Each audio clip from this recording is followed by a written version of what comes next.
Question 13. When a question asks for the flaw in an argument, not surprisingly, we call that a flaw question. And on a flaw question, our job is to find the error in the argument. But of course, before we can find the error in the argument, we need to understand its conclusion and its evidence. The conclusion of this argument comes at the very end. This demonstrates that putting more people in prison can't help to reduce crime. The evidence for that is basically two parts. First, there was a survey. The survey was of police departments. They kept track of the national crime rate, and they found that the annual number of crimes per 100,000 people hasn't changed over the last 20 years. But, second piece of evidence, at the same time, the percentage of people in prison has gone up and the spending on prisons has gone up. So the reason that putting people into prison can't help to reduce crime is that we put some people into prison and it doesn't seem to have reduced crime. So what is the flaw in this argument? Well, there are a couple of flaws that this argument avoids. The first is a percent versus number flaw. Notice that the crime rate is not about the number of crimes committed, it's the number of crimes per 100,000 people. Similarly, a lot of arguments have inadequate samples or some sort of sampling error. Anytime you've got an argument based on a study, you should think about the sample. But here, it's a pretty big sample. It's the national crime rate through police departments, presumably nationwide. So there doesn't seem to be anything wrong with the sample. Instead, the error here is a concept shift between the idea of helping reduce and reducing. We know that crime rates haven't gone down. But does that mean that the prisons aren't helping to reduce crime? Could be true. That is, it could be that the prison population isn't helping in any way.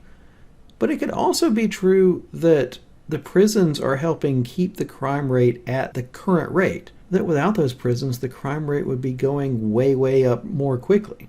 Just because things are staying even doesn't mean that nothing is helping. Imagine that you're in a boat. Somebody is throwing buckets of water over the edge because there's a leak. If the boat is staying where it is in the water, that doesn't mean that the guy bucketing the water out isn't doing something. If not for the bucket, maybe the boat would sink.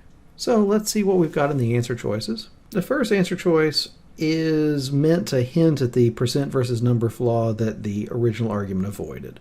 It says that it infers without justification that because national crime rate has increased, the number of crimes has increased. But this argument carefully set itself to the percent of crimes, that is, crimes per 100,000 people. So it's not committing this error.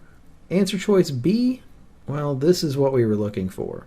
Ignores the possibility that the crime rate would have been increased if it had not been for the greater rate of imprisonment. So what would have happened if we hadn't been putting people into prison? That's the crux of the issue. So answer choice B is our answer. So why are the other answer choices wrong? Well, answer choice C overlooks the possibility that the population has increased significantly over the past 20 years. This is another version of that percent versus number flaw. The argument was just about crimes per 100,000 people, so if there's a lot more people, that wouldn't change. Crimes per 100,000 people. If you have 1 million people or 2 million people, it doesn't change the crimes per 100,000 people. Answer choice D, this argument never talks about alternative methods.